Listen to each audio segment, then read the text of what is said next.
Romanos 12:11 está escrito assim: Não sejais vagarosos no cuidado, mas sejam fervorosos no Espírito, servindo ao Senhor.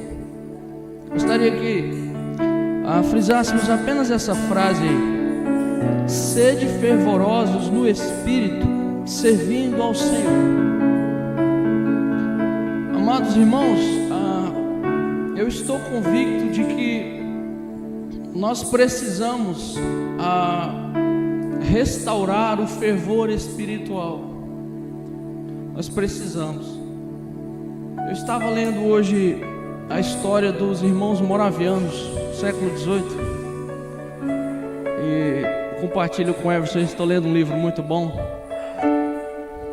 E mais ou menos no ano 1727, os irmãos de uma comunidade pequena, eles foram cheios do Espírito Santo.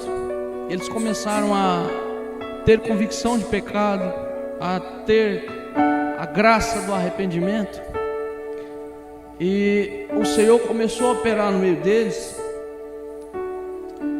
e começou a ter uma sede imensa neles, a dar uma sede imensa neles da palavra de Deus. Começou a nascer neles um desejo muito grande de cultuar ao Senhor, de maneira que aqueles crentes que realizavam um culto ou 2 cultos na semana, eles passaram a realizar 3 cultos todos os dias. 3 cultos. Não estou falando que a vida cristã se resume em culto. Estou falando de pessoas que foram impactadas pelo Espírito Santo, e que o Espírito Santo gerou neles uma sede imensa de adorar ao Senhor, uma sede imensa pela palavra. Um culto só já não era suficiente de pregação. Então eles tinham culto pela manhã, eles tinham culto pela tarde, eles tinham culto pela noite. O Espírito Santo de Deus operou de maneira tão maravilhosa entre eles ali, que eles começaram uma reunião de oração, e o Espírito Santo colocou no coração deles eles orarem 24 horas por dia. Daí eles criaram talvez o mais famoso relógio de oração do mundo, e eles oraram por mais de 100 anos sem parar. Por mais de 100 anos orando. Algum tempo depois, o Senhor começou a mover o coração daquela pequena comunidade, e eles enviavam missionários, e enviaram missionários pelo mundo inteiro. Detalhe, eles não tinham muitos recursos, mas eles conseguiam sustentar muitos missionários no exterior. A congregação deles não era cheia de holofote, era uma congregação de pessoas refugiadas, mas o Espírito Santo de Deus estava trabalhando de maneira maravilhosa no coração deles. Hoje nós precisamos de algo parecido com isso. Paulo, quando ele escreve aos Romanos, ele faz questão de, antes de finalizar a carta, ele dizer: sejam fervorosos no Espírito, servindo ao Senhor. Nós precisamos, irmãos, servir ao Senhor com fervor no Espírito, com fervor na alma. Servir a Deus, ser um servo do Senhor, ser um crente fiel, não é uma coisa cabisbaixa, morta. Agora eu sou crente, agora eu não posso mais gozar dos bens dessa vida. Não é isso. É algo maravilhoso, é algo melhor que tudo. Essa semana eu estava ligando a televisão e mudei de um canal, coloquei no outro. Aí no lado estava um jogo de futebol. Eu não tenho nada contra o futebol, aliás, eu gosto de futebol. Coloquei no outro, estava passando NBA, melhor basquete do mundo. Bom também, não tenho nada contra. Coloquei no outro, novela. Coloquei no outro, pregador de prosperidade. Aí foi piorando a coisa. Coloquei no outro, missa. Coloquei no outro, um programa onde um homem com uma roupa de fantasia de alguma coisa, e algumas mulheres seminuas dançando. Falei assim: o entretenimento não tem mais o que fazer para tomar conta dessa multidão vazia, dessa multidão que está desorientada e que fica procurando paliativos para tampar esse buraco imenso que tem na alma deles. Aí o entretenimento vem, a indústria do entretenimento faz isso. Não é à toa que nós tenhamos talvez uma das sociedades mais, perdão da palavra, mais idiotizadas de todos os tempos, onde as pessoas que atingem o auge daquilo que chamamos sucesso são as pessoas que gravam idiotices e postam na internet. Mas nós, a igreja do Senhor, nós não precisamos coabitar com essas coisas.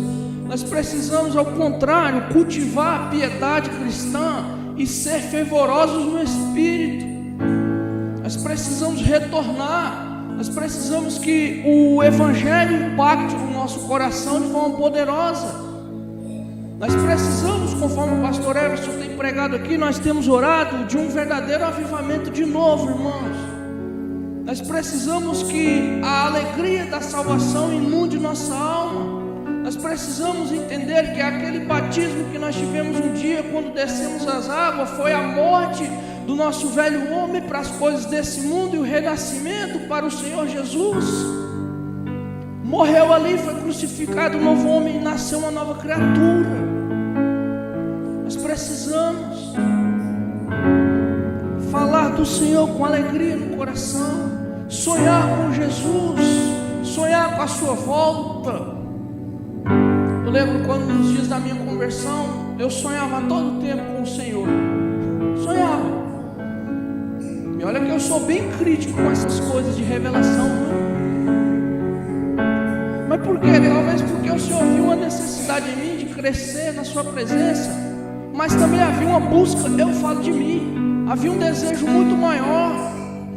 Enquanto muitos jovens saíam para brincar, para se divertir, sabe o que eu queria muitas vezes? Uma vez eu conversando com um amigo meu, eu queria entrar numa mata e passar horas em oração. Eu morava numa casa, tinha uma senhora que alugava 3 cômodos para mim, e às vezes ela batia na minha porta porque eu passava horas orando e jejuando. Eu era místico, era muito místico, mas aquele desejo de uma criança de 20 anos não passou. E hoje eu amo família e amo minha família. Hoje, com as necessidades, com as lutas, com as correrias da vida, amo tudo isso. É a incumbência que Deus me deu agora. Mas eu preciso voltar a essa busca também. Talvez a igreja do Senhor esteja fria, não é porque cessaram dons espirituais, conforme criamos uma teologia para aplacar a nossa falta de fervor. Talvez a igreja do Senhor esteja fria porque a igreja do Senhor ela não tem despertado. Talvez a igreja ela não tenha mais tido poder porque ela não mais ora, porque ela não mais vigia. Nós não levamos mais a sério o pecado. Talvez seja isso. E ninguém nada mais aplicado no coração e mais com propriedade para dizer para a igreja de Roma: sejam fervorosos no Espírito, servindo ao Senhor. Não deixe a vontade de amar a Deus ir embora. Não existe essa coisa de um fogo ser aceso e continuar aceso, não. O fogo só continua aceso se ele for alimentado. Jesus disse: não se apague a vossa candeia. Usando a analogia, era para os discípulos tomarem cuidado, cultivarem uma vida santa, sadia, fervor espiritual. Sede fervorosos no Espírito, servindo ao Senhor.